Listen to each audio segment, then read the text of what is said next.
Hello, good morning, शुभ सकाळ. तर सध्या खूप ऊन वाढलेलं आहे आणि फक्त बाहेरच जाणाऱ्यांना ऊन लागतं असं नाही, घरात सुद्धा बायकांना उन्हामध्ये गॅस समोर वगैरे बरेचसे कामं करायचे असतात.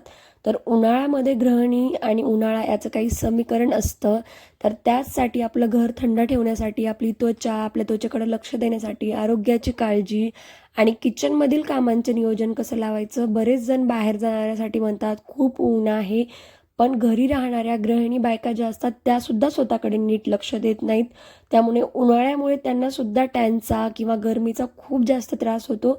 तर त्याचसाठी मी आज व्हिडिओ घेऊन आलेली आहे की उन्हाळ्यामध्ये आपण कशा पद्धतीने आपली काळजी घेऊ शकतो, जेणेकरून आपलं घरसुद्धा छान राहील आणि आपली तब्येतसुद्धा.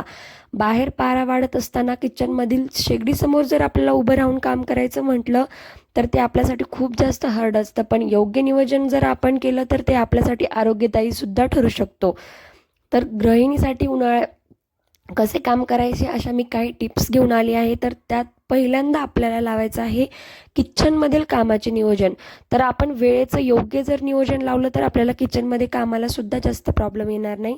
तर शक्य असल्यास आपण सकाळी लवकर उठून 7 ते 10च्या दरम्यानमध्ये स्वयंपाक उरकून घ्यायचा आहे. दुपारी उन्हाचा तडाखा वाढल्यावर गॅससमोर अजिबात उभं टाकायचं नाही. शक्यतो थोडंफार काम असेल तर तात्पुरतं करून ते टाळायचं आहे आणि हलका आहार घ्यायचा आहे. उन्हाळ्यामध्ये पचायला जड असलेले पदार्थ आपल्याला अजिबात खायचे नाहीत. जसं की तळलेले पदार्थ, मसालेदार, कमी करून पचायला हलके आणि थंड पदार्थ बनवण्यावर भर द्यायचा आहे आपल्याला. साठवणीचे कामे तर बायकांचे चालूच असतात. जसं की आपण लोणची, पापड, कुरवड्यासारखी उन्हाळी कामे करताना दुपारी कडक उन्हात जाण्याऐवजी ती कामे सावलीत किंवा घराच्या आत बसून करायची आहेत, जेणेकरून ते कामं करताना सुद्धा आपल्या आरोग्यावर काही परिणाम होणार नाही.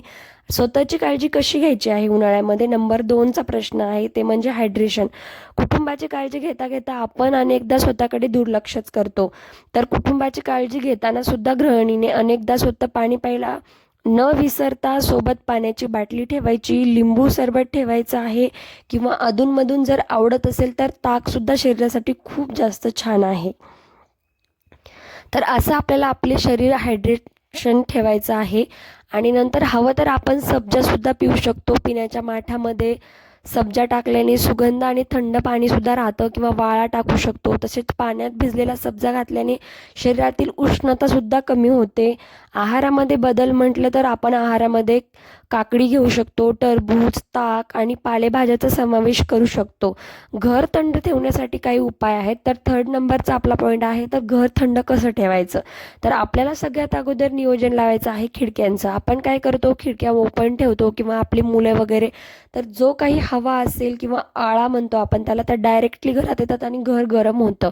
तर दुपारच्या वेळी 11 ते 5च्या दरम्यानमध्ये आपल्याला खिडक्याच्या बाजूचे पडदे लावून ठेवायचे आहेत, जेणेकरून गरम हवा अजिबात आत येणार नाही. संध्याकाळी कडा कमी झाल्यावर खिडक्या उघडायच्या आहेत आपल्याला, जेणेकरून नैसर्गिक थंडावा आत येईल. खिडक्यांना ओले पडदे किंवा वाळ्यांचे पडदे लावल्यास घरातील तापमानसुद्धा कमी होण्यास मदत होते, पण एवढं सगळं तर करणं आपल्याकडून शक्य नाही आहे. तर हवं तितकं आपण मोजकी कामं तर नक्कीच करू शकतो. 4थी गोष्ट आहे ती म्हणजे स्वतःची त्वचा आणि सौंदर्याकडे लक्ष देणं.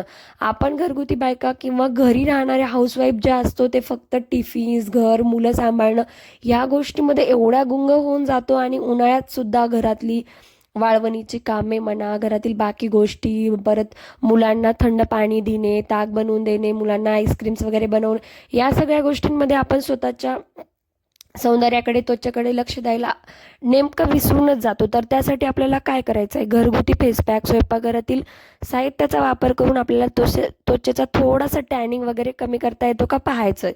चेहऱ्याला थंड दूध लावायचं आहे, गुलाबाचे पाणी किंवा काकडीचा रस लावल्याने अतिशय फ्रेश वाटते.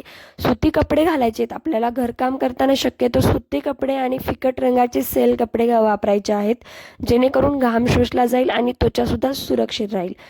तर एक छोटासा बदल, दुपारी जेवणानंतर अर्धा 7 तास आपल्याला विश्रांती घ्यायची आहे, जेणेकरून आपल्याला खूप जास्त छान फील होईल आणि उन्हामुळे थकवासुद्धा येणार नाही.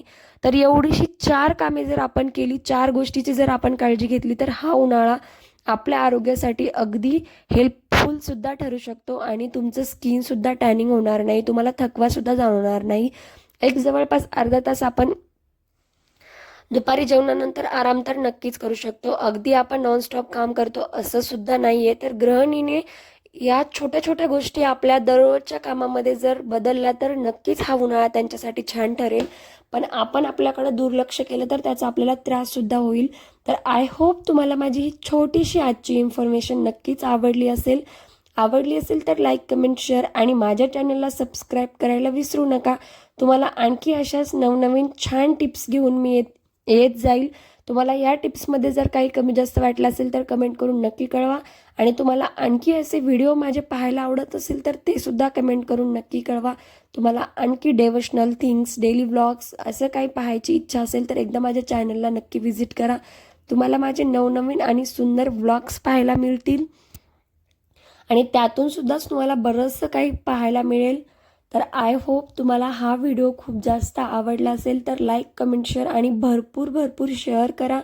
पुन्हा भेटूयात आणखी अशाच नवीन आणि सुंदर व महत्त्वपूर्ण माहितीसोबत. तोपर्यंत हा व्हिडिओ शेवटपर्यंत नक्की बघा आणि व्हिडिओ आवडला असेल तर कमेंट करून नक्कीच कळवा. पुन्हा भेटूयात आणखी नवीन व्हिडिओसोबत. तोपर्यंत बाय.